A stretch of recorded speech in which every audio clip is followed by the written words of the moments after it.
Assalamualaikum warahmatullahi wabarakatuh. Perkenalkan, nama saya Mariana Krisanti dengan NIM 21314140104 kelas PGMI 1C. Di sini saya akan menjelaskan tentang 3 hal atau 3 bab. Yang pertama yaitu kemukjizatan Al-Quran, yang kedua Qasas Al-Quran, dan yang ketiga atau yang terakhir Amsal Al-Quran. Nah, sebelumnya Al-Quran sebagai mukjizat Nabi Muhammad SAW. Allah SWT mengistimewakan Nabi Muhammad SAW dengan bekal mukjizat yang sangat luar biasa, yaitu Al-Quran. Ia adalah nur ilahi wahyu samawi yang diletakkan ke dalam lubuk hati Nabi Muhammad SAW sebagai Qur'anan Arabian, atau bisa disebut dengan bacaan berbahasa Arab yang lemah lembut. Pengertian kemukjizatan Al-Quran. Menurut bahasa, kata mukjizat berasal dari kata i'jaz, diambil dari kata kerja a'jasa i'jasa, yang artinya melemahkan atau menjadikan tidak mampu. Sedangkan menurut istilah, mukjizat adalah peristiwa luar biasa yang terjadi melalui seseorang yang mengaku nabi sebagai bukti kebenarannya. Selanjutnya, apakah semua hal dapat dikatakan sebagai mukjizat? Tentulah tidak. Mukjizat memiliki syarat-syarat. Apa syarat-syarat mukjizat itu? Yang pertama, hanya Allah lah yang sanggup menciptakannya. Yang kedua, mukjizat biasanya di luar kebiasaan manusia biasa atau di luar sunnatullah. Yang ketiga, sebagai pembuktian kebenaran. Yang keempat, terjadi pada saat seorang nabi mengakui kenabiannya dan kerasulannya. Yang kelima, mukjizat diberikan Allah SWT kepada para nabi dan rasul dan tidak ada yang mampu mengalahkannya. Kemudian ada macam mukjizat apa aja sih? Menurut ulama itu dibagi menjadi 2 bagian. Yang pertama, mukjizat hissi, yaitu mukjizat yang kasat mata, yang dimana mukjizat ini bisa dilihat, dirasakan, dan didengar oleh manusia biasa. Yang kedua, mukjizat manawi, yaitu mukjizat yang tidak kasat mata. Artinya, perlu pemahaman tersendiri untuk mampu memahami mukjizat tersebut. Kemudian aspek apa aja sih dari Al-Quran yang menjadikan Al-Quran itu sebuah mukjizat? Yang pertama ada aspek kebahasaan. Gaya bahasa yang digunakan Al-Quran berbeda dengan gaya bahasa yang digunakan oleh orang Arab. Gaya bahasa Al-Quran membuat orang Arab pada saat itu merasa kagum dan terpesona. Bahkan ada sebuah cerita yang mengatakan bahwa Umar bin Khattab masuk Islam karena mendengar indahnya lantunan ayat Al-Quran. Yang kedua ada aspek berita gaib. Dalam aspek ini terbagi menjadi 2 masa. Yang pertama masa lampau dan yang kedua masa mendatang. Untuk yang pertama, berita gaib masa lampau. Salah satu kekuatan Al-Quran yang sekaligus menjadi mukjizatnya adalah pemaparan kisah-kisah lama yang sudah tidak hidup lagi dalam cerita-cerita masyarakat Arab pada saat itu, dan tidak mungkin akan ditemukan secara keseluruhan dalam kajian-kajian kesejarahan.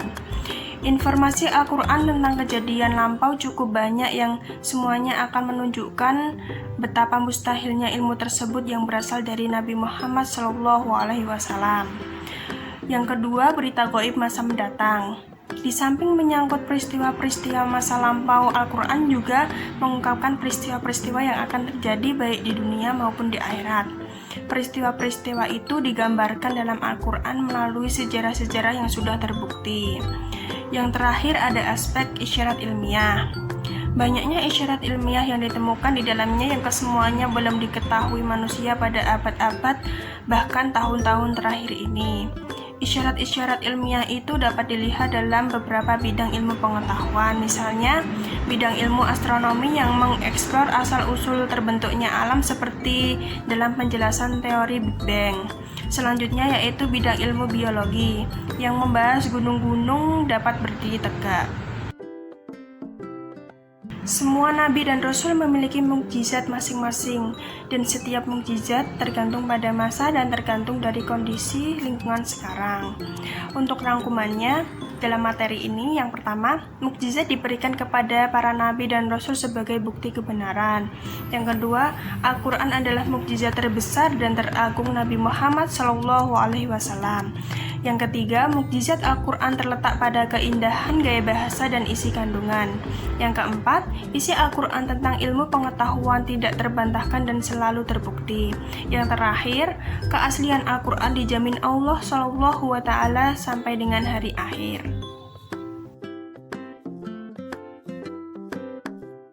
Nah, sekarang kita memasuki materi yang kedua, yaitu qasas Al-Quran. Pengertian qasas Al-Quran. Secara bahasa, qasas Al-Quran berasal dari bahasa Arab qisas, yang berarti suatu cerita, hikayat atau riwayat. Kata tersebut berasal dari al-qis, yang berarti menelusuri athar atau jejak. Sedangkan secara istilah, qasas Al-Quran merupakan kejadian, cerita atau kisah dalam Al-Quran yang menceritakan hal ihwal umat-umat terdahulu dan nabi-nabi mereka dan peristiwa yang telah terjadi, yang sedang terjadi dan akan terjadi. Yang selanjutnya yaitu bentuk-bentuk qasas dalam Al-Quran. Untuk yang pertama, qasas para nabi yang terdahulu seperti menggambarkan peristiwa-peristiwa nabi, mukjizat-mukjizat nabi, ataupun dalam Al-Quran dijelaskan tentang kisah-kisah nabi terdahulu seperti Nabi Nuh, Nabi Isa, Nabi Hud, dan masih banyak lagi. Yang kedua, kisah-kisah yang menggambarkan pribadi-pribadi yang bukan nabi. Seperti dalam Al-Quran terdapat sebuah cerita tentang Ashabul Kahfi, Zulkarnain, dan lain-lain. Yang ketiga, kisah-kisah yang menyangkut peristiwa-peristiwa yang terjadi pada masa Rasulullah SAW, seperti terjadinya Perang Badar, Perang Uhud, dan lain-lain. Kemudian unsur-unsur yang terkandung dalam kisah-kisah Al-Quran. Yang pertama, keadaan suatu subjek yang dipaparkan. Yang kedua, kisah mengandung unsur waktu, latar belakang lahirnya kisah. Yang ketiga, mengandung tujuan-tujuan keagamaan. Yang terakhir atau yang keempat, peristiwa diceritakan secara bertahap atau pengulangan secara kronologis. Contoh qasas Al-Quran. Yang pertama, kisah Isra Mi'raj Nabi Muhammad SAW terdapat dalam Quran surat Al-Isra. Yang kedua, kisah perjalanan hamba Allah yang soleh terdapat dalam Quran surat Yusuf. Yang ketiga, kehancuran negara adikuasa dan kemenangan Islam terdapat dalam Quran surat Ar-Rum. Yang terakhir, Abu Lahab terhadap perjuangan Nabi Muhammad SAW terdapat dalam Quran surat Al-Lahab. Manfaat dari kita mengetahui qasas Al-Quran karena di dalamnya menjelaskan yang pertama, asas-asas di dakwah Nabi Muhammad SAW. Yang kedua, menjelaskan pokok-pokok syariat yang dibawa oleh Nabi Muhammad SAW. Yang ketiga, memusnahkan kebatilan bersama orang-orang pembelaannya. Yang keempat, qasas Al-Quran dapat menarik para pembaca dan pendengarnya. Yang kelima, dapat mengambil pesan dan kisah-kisah tersebut ke dalam kehidupan sehari-hari. Hikmah dari pengulangan qasas Al-Quran yaitu kita dapat menguatkan kadar keimanan kita dapat menguatkan kesadaran kita dari adanya kisah-kisah dalam Al-Quran tersebut, kita juga dapat mengambil ibrah atau pelajaran yang telah disampaikan oleh Rasulullah SAW kepada umatnya, yaitu dengan kegigihannya, dengan kesabarannya, dan ketawakalannya, kita dapat menghidupkan hal tersebut dalam diri kita. Selanjutnya kita memasuki pembahasan yang ketiga yaitu Amsal Al-Quran. Apa sih pengertian Amsal Al-Quran itu? Secara bahasa, kata amsal adalah bentuk jamak dari mithal dan mathal, yang berarti serupa atau sama.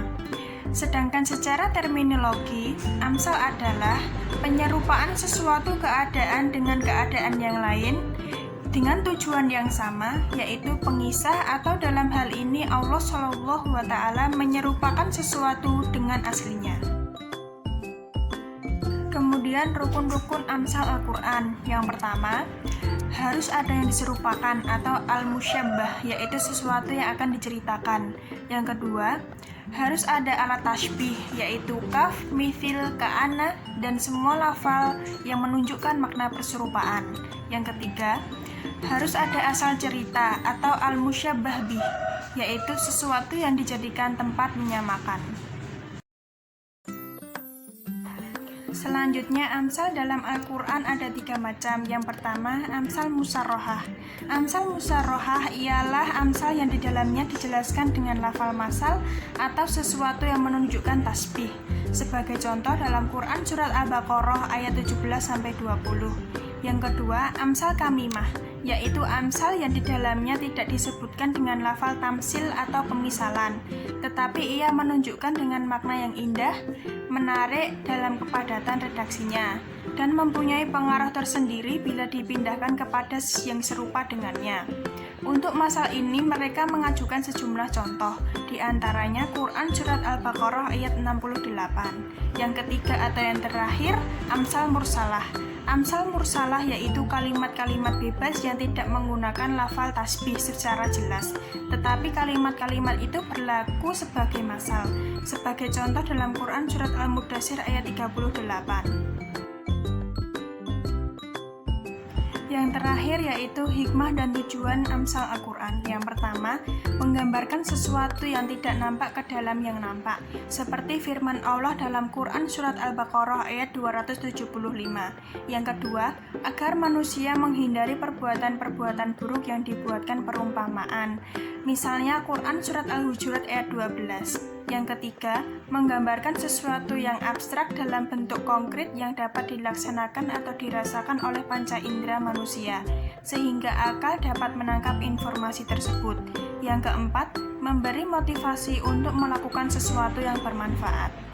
Terima kasih sudah menyaksikan dan memahami materi yang telah saya sampaikan tentang kemukjizatan, qasas, dan amsal Al-Quran. Video ini dibuat untuk memenuhi tugas mata kuliah Al-Quran dengan dosen pengampu Ibu Anisatul Barokah MPDI MPD. Jika ada kekurangan, saya mohon maaf yang sebesar-besarnya. Saya kira cukup. Sekian, syukron. Wassalamualaikum warahmatullahi wabarakatuh.